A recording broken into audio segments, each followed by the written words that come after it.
Something breaks when Percy controls the poison. If he hadn't stopped, what do you think would have happened? This comment is obviously in reference to when Percy and Annabeth fall into Tartarus in the House of Hades. Well, actually, yeah, I guess they fall in the House of Hades. They start falling in the Mark of Athena. They finish their fall in the House of Hades. But they're in Tartarus and they meet the goddess Achelous, the goddess of misery. And yes, we're going to say Achelous because that just looks like how it's spelled, okay? And for the record, I don't even remember how it's spelled, but I think that's it. So they meet the goddess Achelous because Bob the Titan, Iapetus is his real name, but he's called Bob. He takes them there to get the death mist from Achelous because that's the only way they can approach the doors of death without getting attacked by all the monsters. But Achelous is like, oh, you have to be approaching death or near death to get the death mist. And so she tries to kill Percy and Annabeth. So she sprouts all these poisonous plants and stuff, and the poisonous plants, I believe, start leaking poison, or they start, poison starts coming out of them and it starts flowing towards Percy and Annabeth. It's going to kill them. The good news is they get the death mist. The bad news is they're about to die. So what does Percy do? He imagines the fact that poison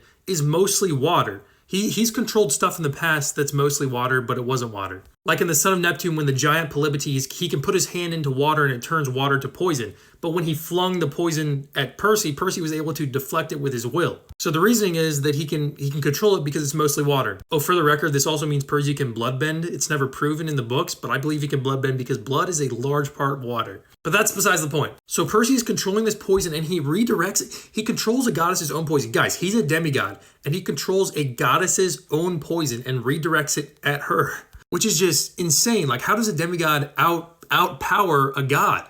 Percy is only one of 2 or 3 demigods in the entire Percy Jackson world that has gone toe-to-toe with a god and won. The other being Leo Valdez when he faced Keone. But once again, that's besides the point. I'm getting off track. I believe he narrates that something breaks. Or maybe, I don't know if Annabeth says it, but he probably narrates that something breaks inside of him and he's able to do this controlling of the poison. And I believe in this moment, I actually just reread this part of the House of Hades, but I still have a hard time remembering it. I believe in this moment, he feels insanely powerful because he's controlling poison.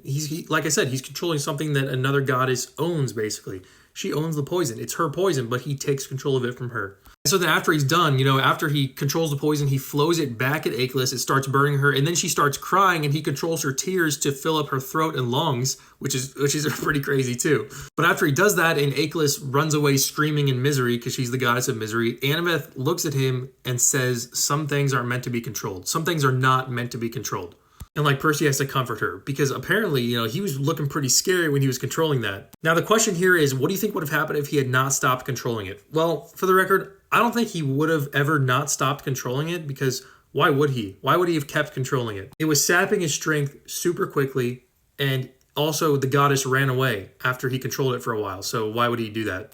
He won the fight, so he wouldn't have continued controlling it. But let's just say for a second that he did. Yeah, we would have seen Dark Percy in the Percy Jackson universe. He would have gone mad villain. He was feeling more power in this moment than probably ever before. And Annabeth was scared out of her wits watching Percy control his poison. I would have been too. Watching somebody control poison would be crazy. But luckily, Annabeth was there to stop him. Annabeth really is a quell, what's the word? The opposite of Percy. She keeps Percy grounded.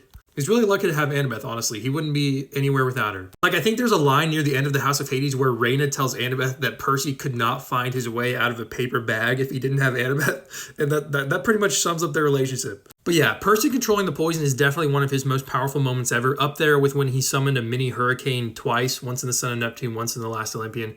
And that might be it. Those are his most powerful moments. It's crazy. And the fact that he did it in Tartarus, which demigods aren't even meant to be in Tartarus, but he did it in Tartarus, just makes it all the more amazing.